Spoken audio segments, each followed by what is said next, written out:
Elizabeth Bathory, the Enigma of the Blood Countess. Elizabeth Bathory, 1560 to 1614, a Hungarian noblewoman from the powerful House of Bathory, is widely known as the Blood Countess, or even Countess Dracula, and is considered one of the most prolific serial killers in history.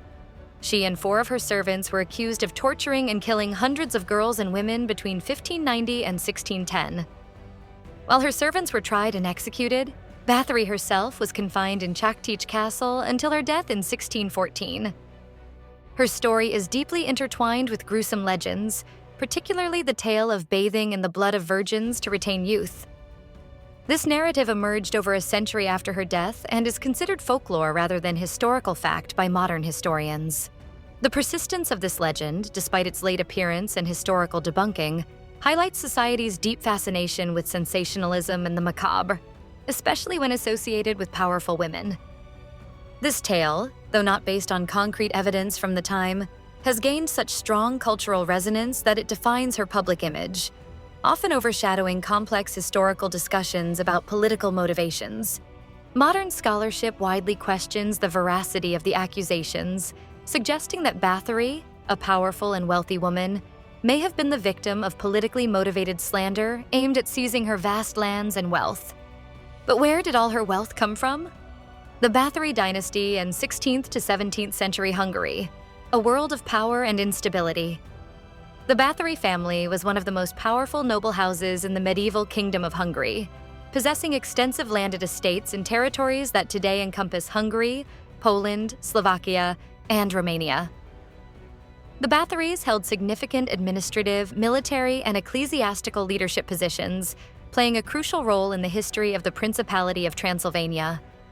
Among the family's most notable members was Stephen Bathory, Elizabeth's uncle, who was Prince of Transylvania, and later King of Poland and Grand Duke of Lithuania. The family's origins can be traced back to the Swabian Gutkeled dynasty of the 11th century AD, with branches such as the Exed branch, Elizabeth's line, and the Somlyo branch. All branches of the family died out in the first third of the 17th century due to a lack of male heirs. The fact that the Bathory's influence peaked during the Ottoman occupation and that the family became extinct in the early 17th century suggests that the Elizabeth Bathory case occurred at a critical juncture for the dynasty. Her downfall, justified or not, coincided with the family's overall decline, potentially making her a convenient target for political maneuvering, especially if her vast patrimony could be redistributed. During the 16th and 17th centuries, Hungary was a fragmented and unstable region.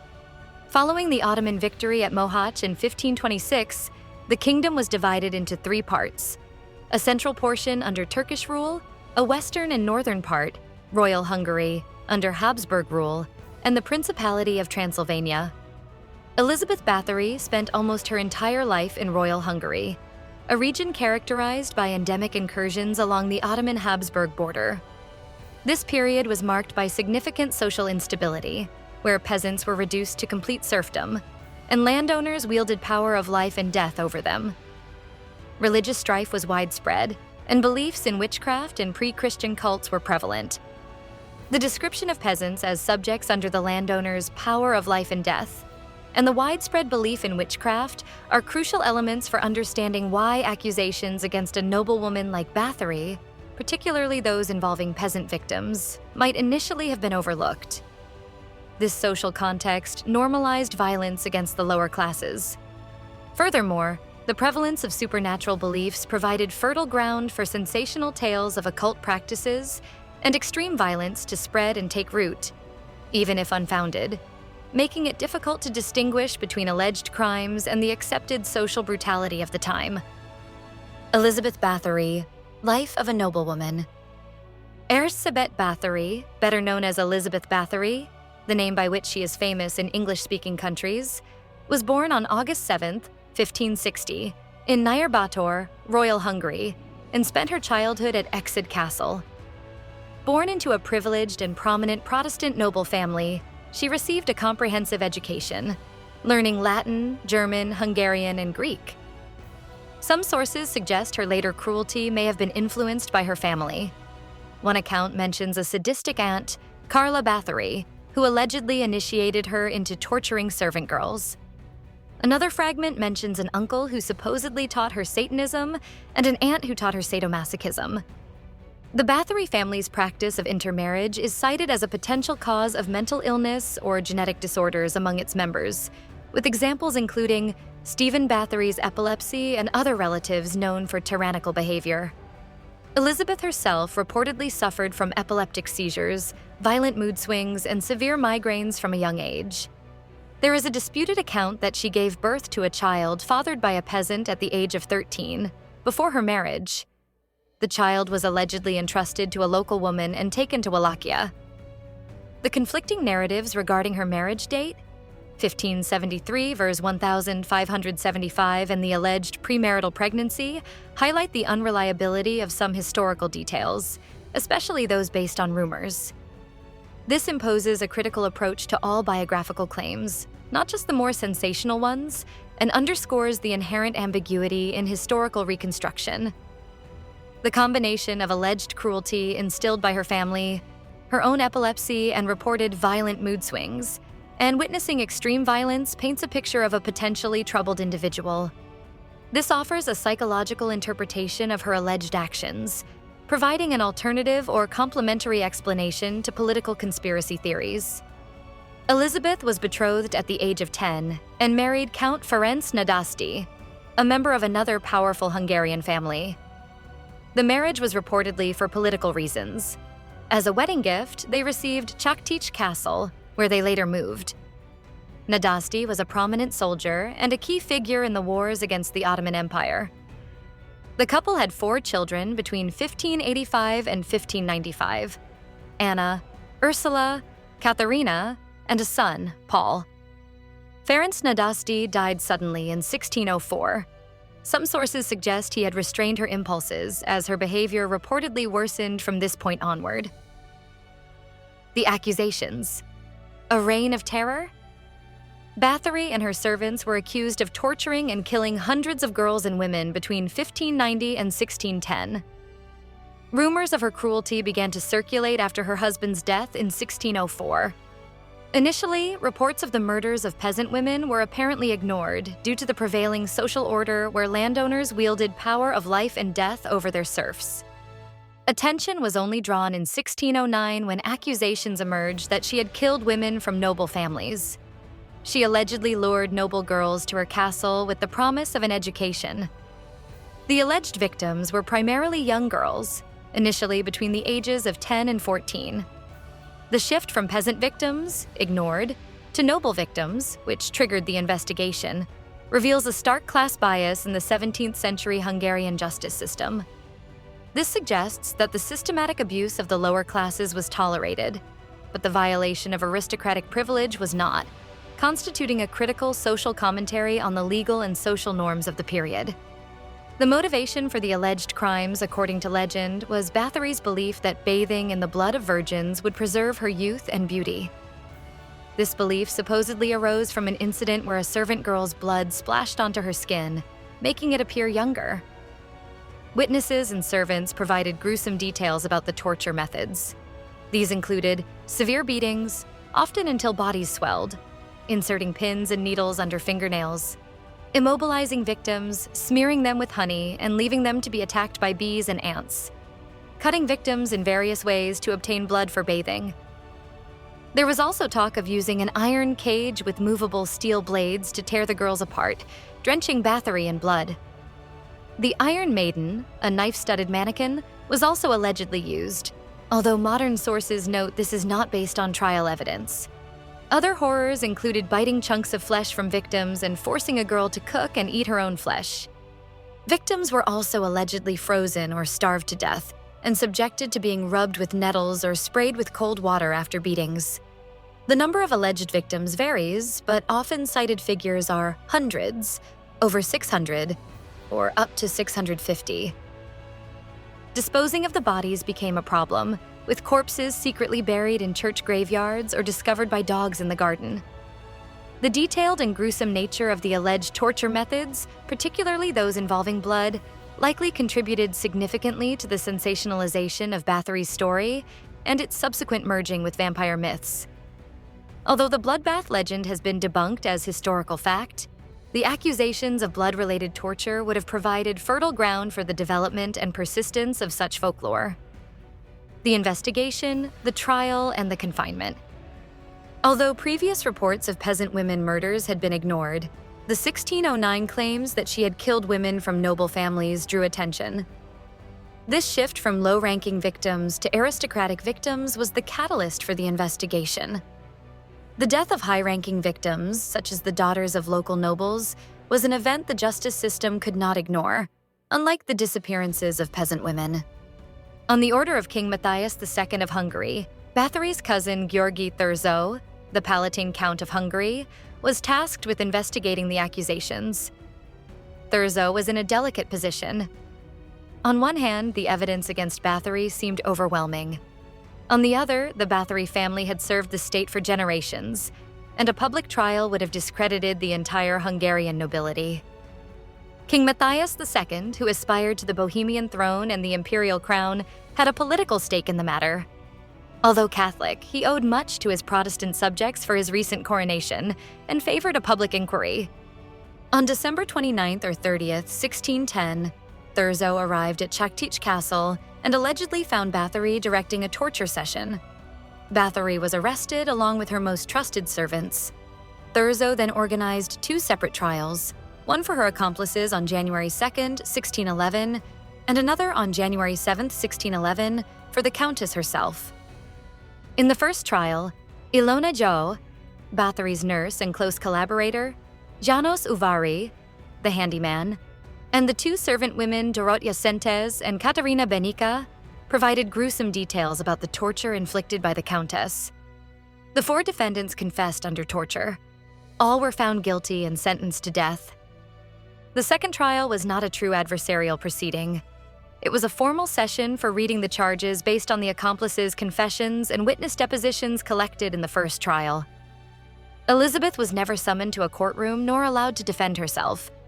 She was sentenced to life imprisonment in her own chamber, where the door and windows were sealed, leaving only a slit for food. She died, still a prisoner, on August 21st, 1614.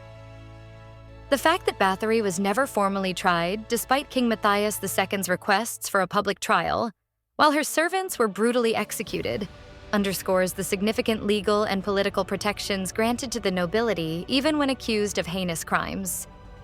This highlights a clear double standard of justice in early modern Hungary. Moreover, a public trial or execution would have exposed the entire Hungarian nobility to ridicule. For Thurzó, it was therefore essential to resolve the matter with a quiet yet definitive resolution, achieving both conviction and immediate confiscation of her assets. The cancellation of a substantial debt King Matthias II owed to Bathory, in exchange for allowing her family to manage her imprisonment, is concrete evidence supporting the political conspiracy theory. This financial transaction directly links her confinement to economic motives, suggesting that the justice administered was less focused on her alleged crimes and more on asset seizure and political leverage. Interpretations and historical debates. The case of Elizabeth Bathory is the subject of intense historiographical debate, swinging between her portrayal as a serial killer and as the victim of a political conspiracy. This polarization reflects distinct historical methodologies, one focusing on testimonies and alleged facts, the other privileging socio-political context and power dynamics. This distinction highlights the complexity of historical truth and the influence of interpretation in narrative construction. One prominent theory is the political conspiracy theory, which argues that Bathory was unjustly accused less for her alleged crimes and more because of her vast wealth, political influence, and status as a widow, which made her a threat to the Habsburg Empire. Historian Raymond T. McNally introduced the idea that a significant loan made by Ferenc Nadasdy, Elizabeth's husband, to King Matthias II made the crown interested in her downfall. Furthermore, her kinship with Gábor Bathory, Prince of Transylvania and rival to Hungary, has been cited as a further reason for her ruin. However, King Matthias II's repeated requests for a formal trial against Bathory on murder charges contradict accusations of a conspiracy related to the debt or a land grab. The thesis of Rachel L. Bledsaw, for example, concludes that there was no gender-based conspiracy against the Countess, as early modern Hungary did not consider wealthy widows a threat.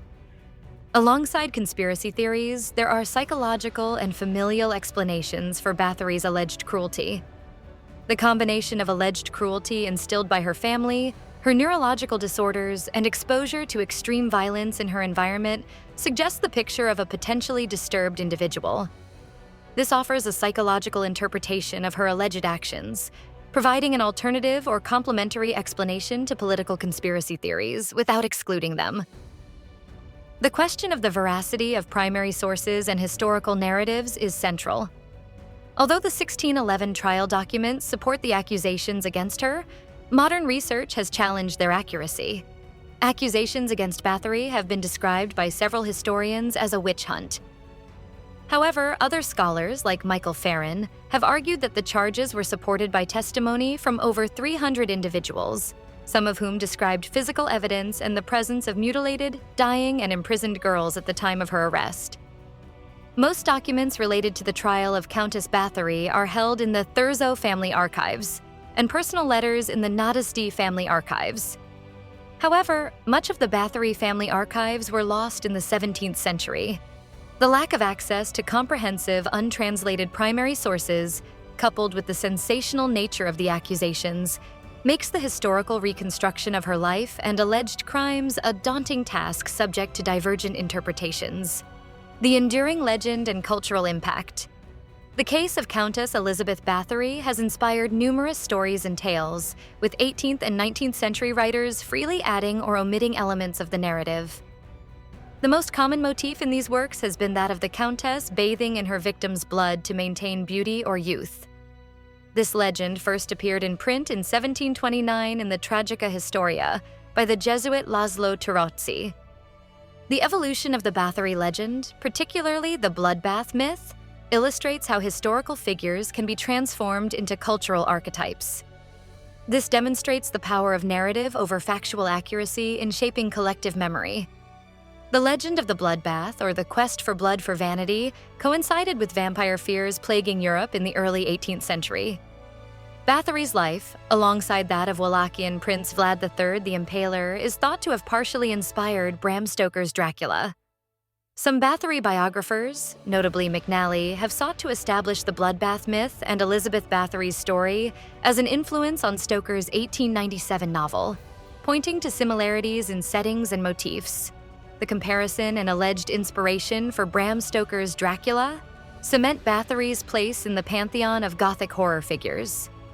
This connection shows how historical figures, even those whose stories are contested, can profoundly influence and be reinterpreted within popular culture, contributing to enduring myths about evil and the supernatural.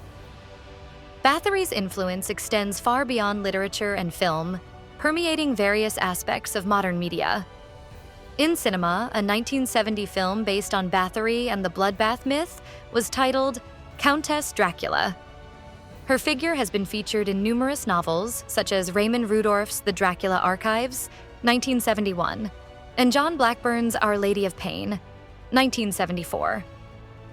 Even in the world of video games, characters based on Elizabeth Bathory have appeared in popular titles like Castlevania, Bloodlines, 1994, where she is the main antagonist and Dracula's niece, as well as in Ragnarok Online and Dark Eden. This pervasiveness in popular culture demonstrates her transformation from a controversial historical figure into an enduring icon of evil and mystery, often with little adherence to historical facts, but with significant impact on the collective imagination. Conclusion: a complex legacy. The figure of Elizabeth Bathory, the Blood Countess, remains one of the most fascinating and controversial enigmas in Hungarian and European history. The accusations of torturing and murdering hundreds of young women, though supported by contemporary testimonies and alleged physical evidence, have been the subject of extensive critical reappraisal by modern historiography. This reappraisal has highlighted the strong possibility that Bathory was the victim of a political conspiracy, motivated by her immense wealth and influence in a fragmented and unstable Hungary, where her family was losing its dominant position. The socio-political context of 16th and 17th century Hungary, characterized by war, instability, and a rigid social hierarchy, played a crucial role in shaping her story. Ultimately, Elizabeth Bathory is not just a historical figure, but a symbol of the complexity of truth, the malleability of narrative, and the enduring power of myth. Her story reminds us of the importance of critical analysis of sources and considering the socio-political context to fully understand figures from the past, even when their actions seem to transcend human comprehension.